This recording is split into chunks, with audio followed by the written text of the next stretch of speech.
Hi, you're watching ET Markets Live. I'm Neha Vashisht Mahajan. Welcome to a brand new episode of ET Smart Investor, where we talk about your investments, portfolios, and much more. Today, we are going to discuss what's happening in the markets and how to understand markets amid a global turmoil. To discuss more on this, we have Puneet Sharma with us, CEO and Fund Manager, White Space Alpha. Thank you so much, Puneet, for joining us today on ET Markets Live. Hi, Neha. Glad to be here. Thank you for having me. Well, the pleasure is all mine. So let's quickly start with our session and let's start with what's happening in the stock markets right now. How do you think Indian equity markets are reacting to the current geopolitical issues? Um, I mean, globally, I think a lot of information is flowing as well as a lot of events are happening on a very quick succession. Indian markets are definitely reacting very positively to whatever is happening right now. Yesterday, obviously, was a turmoil day where when the markets opened up, nobody was really aware of how the situation is going to pan out. So, uh, in specific, Indian equity markets are reacting to what's happening on the global front. The news is flowing very quickly through the market, and the expectation of future earning for a lot of the companies gets factored into the share price pretty fairly quickly. Yeah, I mean, it's an entertaining time for anybody who's on the sidelines, but anybody who's invested into the markets, that's a bit of a tricky time to really keep continuing on to the investment journey. So, All right. Puneet, let's talk a little bit more about global markets as well. How do you think the Iran Israel conflict and the entry of the US into this entire situation is going to impact the equity markets globally? so I think one of the most important impact of the U.S. entry into the entire conflict right now, into the Israel and Iran event which is happening, the first impact is obviously going to be on the crude prices, which has been in the news for the past 2 days as well, and again, I mean, it is primarily because a lot of the supply happens through areas which are around Iran, and it becomes a bit of a challenge for any tanker to really take the risk of traveling through that water. So, crude prices and anything which is related to the oil and gas pricing slash supply, anything related to that is getting impacted. Now, we saw it happen in the Indian context as well, where all the oil marketing companies they had a tough time yesterday in the stock market. Today they are all bouncing up. I think they're all about 2.5% up. So those kind of events will happen because of the conflict which is happening. Plus, it just causes a bit more concern about the overall economies of various countries, as well as causes a bit more spike into the volatility of the markets. So I think when at the start of the financial year, when the US was announcing tariffs across the world, and then the India Pakistan war broke out, we saw the volatility spike up, and movements of 2.5% in a day for the Indian indices was a norm.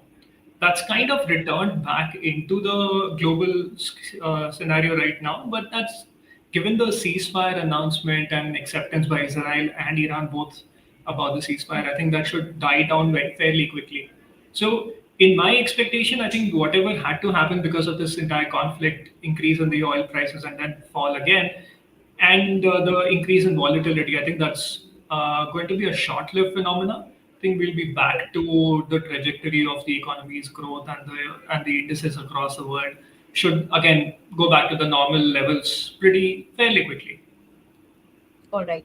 Let's also talk about some sectors that could benefit from this. I know that wars are quite unfortunate for the people who are involved in the war on the field, but there are some sectors also that actually get benefit out of these situations. So, which sectors do you think could perform better in these situations till the time this entire uh, Yeah. chaos is sorted?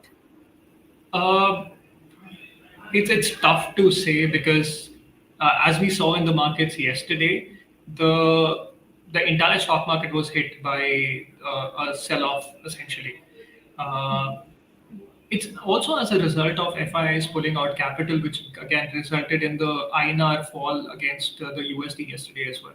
So one of the bigger challenges with this entire scenario was the IT sector, which again with the forex falling against them essentially. So it becomes more challenging for them to really sustain their profitabilities, which is again on a thin margin. So, with resolution of this particular event, which is happening right now, I think the IT sector should be of us like a second order kind of an event where they should benefit out of the consequences of what's going to happen.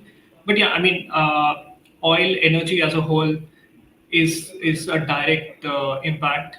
Other than that, I think a few other companies which are indirectly related to oil and gas, which is essentially something like a automotive sector. With increasing fuel prices, I mean, it's not really impacted the retail price right now, but eventually, if the oil prices again go up, let's say about $75 per barrel, it's going to impact our retail oil prices and may eventually lead into a bit of a fall for the auto companies as well. But again, there are positives there as well. So I don't really have a very clear answer for you saying that these are the sectors which will benefit from all of this. In my opinion, I think in the long term, this is going to pan out like a footnote in the overall financial year.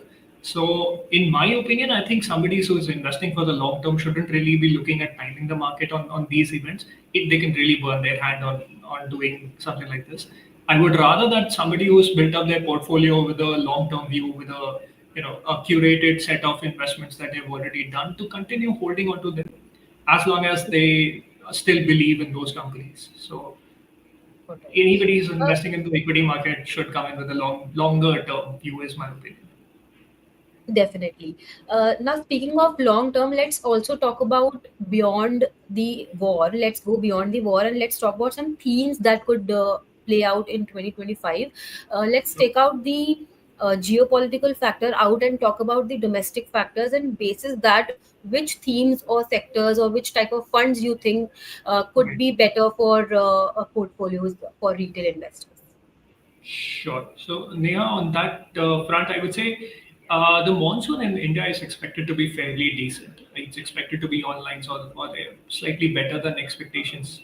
So, that should lead to a significant sustenance of consumer demand, especially in the rural sector. So, historically, we have seen that anything which is improving the this or disposable income of people in the rural sector usually ends up as a very big boost for the FMCG companies. So, in my opinion, FMCG should be a sector where we should see a decent amount of uptick overall. Um, I mean, there are a few other factors, especially the budget announced relaxation in terms of the taxation levels for I think anybody earning about 12 lakhs a year. So Yeah. that clubbed with the better monsoon, I think FMCG is one where I would really be focused on. The second, again, will be automotive, where especially the entry level automotive companies should benefit out of this because people who have a little bit of extra capital available for them to really purchase anything. I think one of the first few investments will be in terms of an automobile, especially bikes and maybe entry level cars. So that should be another sector. Again, it goes hand in hand with the automotive suppliers as well, not just the OEMs. Um, One more sector, which in my opinion should also benefit out of everything that has happened because of this uptick in the available capital available with people, should be the insurance sector. A significant number of people should also be looking at taking more insurance, including life insurance as well as health insurance. All right. Now, let's also talk about an all-weather kind of portfolio. How do you think one investor who's entering the market, say in 2025, can build a portfolio that can weather all these conditions that we are facing right now, considering the geopolitical tensions or maybe some domestic factors? How do Right. you think one can create that? I mean, interesting question for sure. Uh, well, I would say India or the options available for investors coming into the Indian market. I think that they're very well diversified already in terms of somebody trying to build an all-weather portfolio. I think they can definitely look at something like an ETF of a Nifty 50 or a BSE 500. For an all-weather portfolio, you need diversification. You need exposure to a large number of sectors, which both Nifty 50 as well as BSE 500 provide. BSE 500 obviously also benefits from some exposure to smaller companies, which may become multi-baggers eventually. So, somebody who's looking to do an all-weather kind of a portfolio should start off, in my opinion, with a a little bit more exposure towards the ETFs rather than picking individual stocks and trying to build a portfolio out of that. The ETFs already give you enough diversification and access to various companies.